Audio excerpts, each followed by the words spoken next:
नमस्कार। आप सुन रहे हैं रेडियो हिंदुस्तान और मैं हूं आपके साथ आरजे स्वयं प्रभा। कैसे हैं दोस्तों आप सब? एक लंबे अरसे के बाद मेरी आपसे बात हो रही है। कुछ व्यस्तताएं थीं जिनमें मैं व्यस्त थी और अब बिल्कुल फ्री हूँ। अब थोड़ा-सा वक़्त मिला है, थोड़ी फ़ुर्सत मिली है ताकि मैं आप सबसे रूबरू हो सकूँ। भई जीवन है तो ज़िम्मेदारियाँ भी हैं और तरह-तरह की ज़िम्मेदारियाँ हैं। तो कभी यहाँ, कभी वहाँ, कभी इधर, कभी उधर, वो तो हमें करना ही पड़ता है। तो चलिए अभी त्योहारों के मौसम में मैं आप सबके साथ हूँ, ये मुझे बड़ा अच्छा लग रहा है।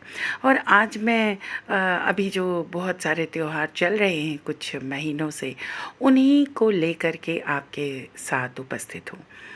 दोस्तों आश्विन कृष्ण पक्ष में जब से पितृपक्ष की शुरुआत होती है, पितरों के आशीर्वाद पाने से शुरुआत करते हैं। पितर यानी हमारे वो पूर्वज जो अपना पूरा जीवन जीकर हमें उपहार स्वरूप, वरदान स्वरूप अपना आशीर्वाद देकर अब देवलोक में गमन कर रहे हैं और वहाँ से हमारे जीवन को देखकर हमें आशीर्वाद दे रहे हैं। तो वो जो पूर्वज जो हमारे लिए इतना कुछ कर गए, हमें धरती पर लाने का श्रेय भी उन्हीं को जाता है। वो ना होते तो आज हमारा अस्तित्व भी नहीं होता। तो उनके प्रति अपना आभार, अपनी कृतज्ञता व्यक्त करने से शुरुआत होती है पवित्र मास आश्विन की। और 15 दिनों के उस पितृपक्ष में लोग अपने पितरों को प्रसन्न करने के तरह-तरह के उपाय करते हैं। उनसे आशीर्वाद लेने के बाद शुरू होता है शक्ति की आराधना का त्योहार यानी दुर्गा पूजा।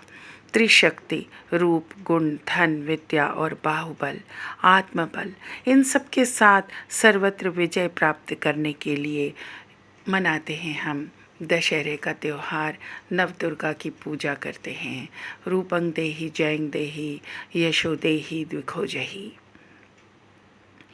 दुर्गा पूजा के बाद आती है माँ लक्ष्मी की पूजा यानी आश्विन शुक्ल मास की पूर्णिमा के दिन। उस दिन कहते हैं कि माँ लक्ष्मी की पूजा करने से माँ लक्ष्मी की कृपा हमें असीम कृपा प्राप्त होती है और वो हमें छोड़कर, हमसे रूठकर कभी नहीं जाती। उसके 15 दिनों के बाद शुरू होता है ज्योति पर्व, दीपावली का त्यौहार। असल में ज्योति पर्व भी 5 दिनों का त्यौहार होता है। धन त्रयोदशी जो भगवान धन्वंतरी की पूजा का, उनका आशीर्वाद पाने का दिन होता है। उस धन त्रयोदशी से लेकर यम द्वितीया तक यानी भाई दूज मनाने तक चलता है दीपावली का त्यौहार।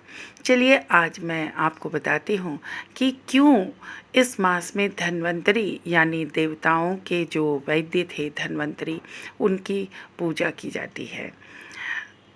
हमारा समाज जो है, हमारे समाज ने जब त्योहारों का ताना बाना बुना था तो हमेशा प्रकृति से संबद्ध करके इसको देखा था। ये जो समय होता है ये ट्रांजिशन पीरियड होता है यानी ऋतु परिवर्तन का समय, और इस समय लोगों के बीमार पड़ने की बहुत सारी संभावनाएं होती हैं।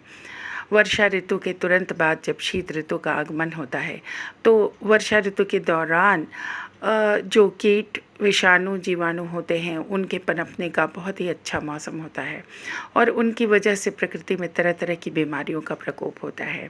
और हमारे संस्कृति इतनी समृद्ध है कि सभी बीमारियों से बचने के जो उपाय हैं वो भगवान धन्वंतरी के पास है और उनसे आशीर्वाद पाने के लिए भी एक खास दिन निर्धारित है। उसके बाद शुरू होती है यम दीपावली। भाई बीमारियां होती हैं तो अल्टीमेटली वो हमें मृत्यु की तरफ ले जाती हैं। तो भाई उसके अगले ही दिन हम भगवान धर्मराज से या यमराज से हम अपनी मुक्ति के लिए प्रार्थना करते हैं। और इस तरह दोस्तों जब हमें रूप, गुण, धन, विद्या, वैभव, आत्मबल, समृद्धि, उत्तम स्वास्थ्य, सब चीज़ों का आशीर्वाद प्राप्त हो गया और मृत्यु के भय से भी मुक्ति मिल गई, तो अब वक्त आ गया है खुश होने का।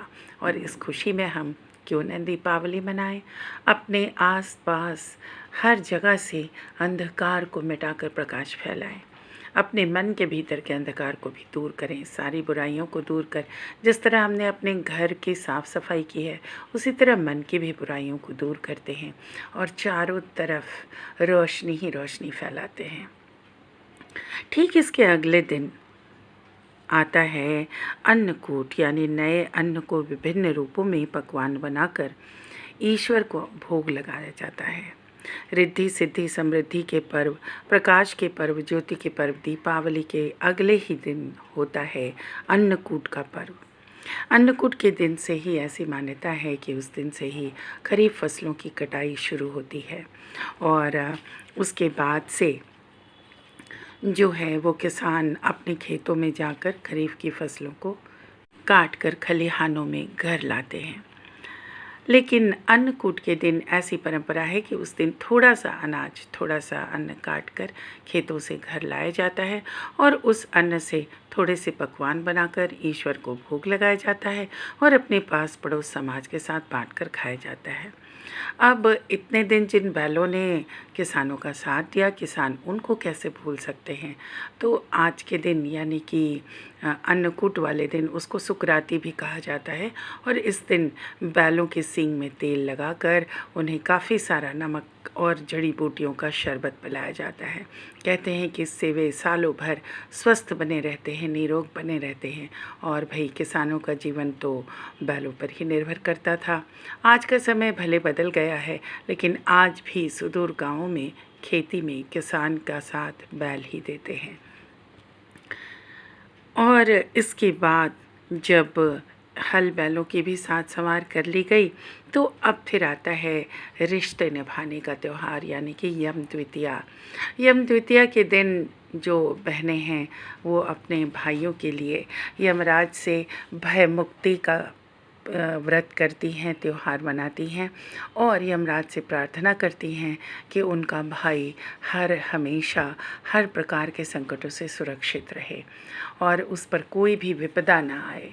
और कहते हैं कि इस दिन जो भी भाई अपनी बहन के घर पर जाकर भोजन ग्रहण करता है वो भाई हमेशा अकाल मृत्यु से, यानी किसी एक्सीडेंट में, किसी सांप बिच्छू के काटे जाने से या किसी प्रकार के विवाद में मृत्यु से के भय से सुरक्षित रहता है।